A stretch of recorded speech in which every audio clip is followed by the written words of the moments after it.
Sir credit card එකෙන් payment කරන එක පාඩු නැද්ද සර්? ඇයි පුතේ? අපේ තාත්තා සර් ගොඩක් කරන පාවිච්චි කරන ක්‍රෙඩිට් කාඩ් එක. අපේ තාත්තා නම් සර් ක්‍රෙඩිට් කාඩ් අල්ලන්නවත් නෑ. ඒක ගැන චුට්ටක් බලන්න වෙනවා. මං කියලා දෙන්න. මොකද්ද කියලා. Credit card. එහෙම නැත්නම් අපි මේකට සිංහලෙන් කියනවා ණයපත කියලා. දැනගෙන කළොත් මේක ඉන්වෙස්ට්මන්ට් එකක්. හැබැයි නොදැන කළොත් නම් තමුන් දන්නේ මේක ලොකුම උගුලකට හවු වෙනවා කියලා කියන්න පුළුවන්. එතකොට ක්‍රෙඩිට් කාඩ් එකෙන් කරන්නේ මොකද්ද? අපිට බැංකුවෙන් ලබා දෙනවා මේ වගේ කාඩ් එකක් යම් ණය සීමාවක් ක්‍රෙඩිට් ලිමිට් එකක් දක්වා භාණ්ඩ සේවා මිලදී ගන්න අනුමත ආයතන වලින්. එතකොට අපිට මුකුත් සල්ලි ගෙවන්න ඕනේ නැහැ මේ වෙලාවේදී. අපි මේ වෙලාවේදී කරන්නේ භාණ්ඩය හෝ සේවාව අරගෙන ඒ පේමන්ට් එක මේ කාඩ් එකෙන් ගෙවනවා. ඊපස්සේ ගෙවුවට පස්සේ සාමාන්‍යයෙන් මාසයක් විතර අවසානයේ බැංකුව අපිට එවනවා ස්ටේට්මන්ට් එකක්. તો මේ ස්ටේට්මන්ට් එකේ තියෙන amount එක අපි බැංකුවට ගෙවන්න ඕනේ. අන්න එතනදි තමයි පරිස්සම් වෙන්න ඕනේ. ඒ amount එක ගෙවන විදිහ අනුව තමයි මේ ක්‍රෙඩිට් කාඩ් එක ඔබට ආයෝජනයක් හරි මේක ඔබට ඔබේ සල්ලි විනාශයක් හරි වෙන්නේ. මම මේක චුට්ටක් ඔයාලට පැහැදිලි කරලා දෙන්නම් කොහොමද මේක සිද්ධ වෙන්නේ කියලා. ඔව්. දැන් අපි හිතමු කිසියම් කෙනෙක්ට ක්‍රෙඩිට් කාඩ් එකක් හම්බ වෙනවා. මේකේ ණය සීමාව ක්‍රෙඩිට් ලිමිට් එක 1 මිලියන් ලක්ෂ 10ක් තියෙනවා. අපිට මෙයාට මේ අලුත්ම කාඩ් එකක්. මෙයා ජනවාරි 1 වෙනිදා මේ කාඩ් එකෙන් රුපියල් ලක්ෂයක විතර පේමන්ට් එකක් කරනවා. එතකොට මෙයා ජනවාරි මාසේ මුකුත් ගෙවුවේ නැහැ කියලා හිතන්නකෝ.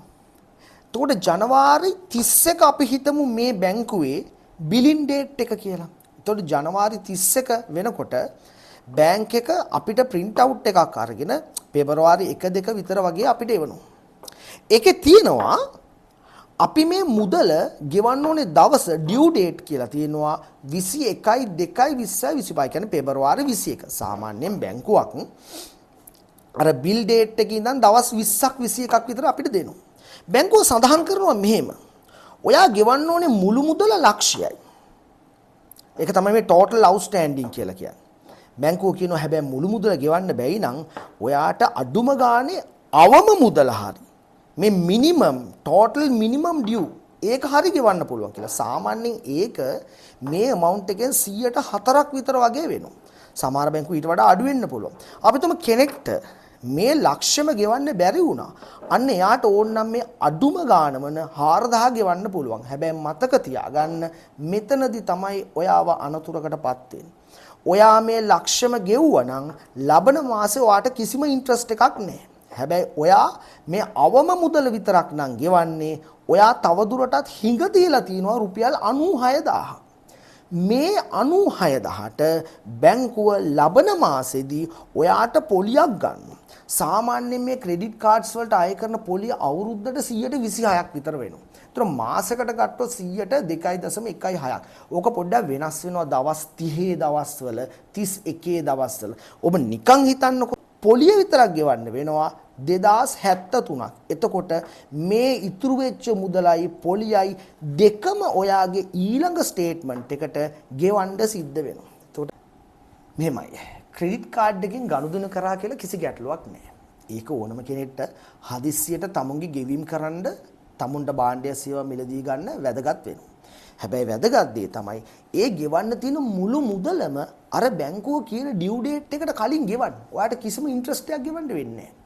වැඩේ තමයි ඊට වඩා අඩුවෙන් ගෙවුවොත් අර ඉතුරු වෙන ටිකට බැංකුව පොලිය අය කරනවා. ඒ විතරක් නෙමේ ඩියු ඩේට් එක පැන්නොත් බැංකුව ලේට් චාර්ජස් කියලාත් ගන්නවා. රුපියල් 2000 3000 ඒ බැංකුව අනුව වෙනස් වෙනවා. ක්‍රෙඩිට් කාඩ් එකකට බැංකුව ඇනුවල් ෆී එකක් ගන්නවා. සමහර වෙලාවට දැන් ක්‍රෙඩිට් කාඩ් වර්ග කීපයක් තියෙනවානේ. දැන් ක්ලාසික් කියලා තියෙනවා, ගෝල්ඩ් කියලා තියෙනවා, ප්ලැටිනම් කියලා තියෙනවා, ඉන්ෆිනිටි කියලා තියෙනවා, සිග්නේචර් කියලා තියෙනවා. සිග්නේචර් කරත් වඩා එහා ගිය එකක් තමයි ඉන්ෆිනිටි කියලා කියන්නේ. ඉන්ෆිනිටි මෙටල් කියලා අලුත් වර්ගයකුත් තව අඳුනලා දීලා තියෙනවා. මේ එක එක කාඩ් අනුව වාර්ෂිකව ඒ කියන්නේ ඇනුවල් ෆී එක වෙනස් වෙනවා. ඉතින් මේක හොඳ ක්‍රමයක්. හැබැයි දැනගෙන හරි අවබෝධයෙන් හරි කල්පනාවෙන් කරොත් ක්‍රෙඩිට් කාඩ් එකෙන් භාණ්ඩ සේවා මිලදී ගන්න එක ඔබට කවදාවත් පාඩුවක් වෙන්නේ නැහැ. හැබැයි එහෙම නැතුව අවශ්‍ය මුදල ගෙව්වේ නැත්තම් පොඩ්ඩක් හරි ප්‍රමාද වුණොත් ඔබට ගාස්තු අය කරනවා. ඒ නිසා හරි පරිස්සමෙන් ක්‍රෙඩිට් කාඩ් එක පාවිච්චි කරොත් ඒක හොඳ ක්‍රමයක්. Thank you.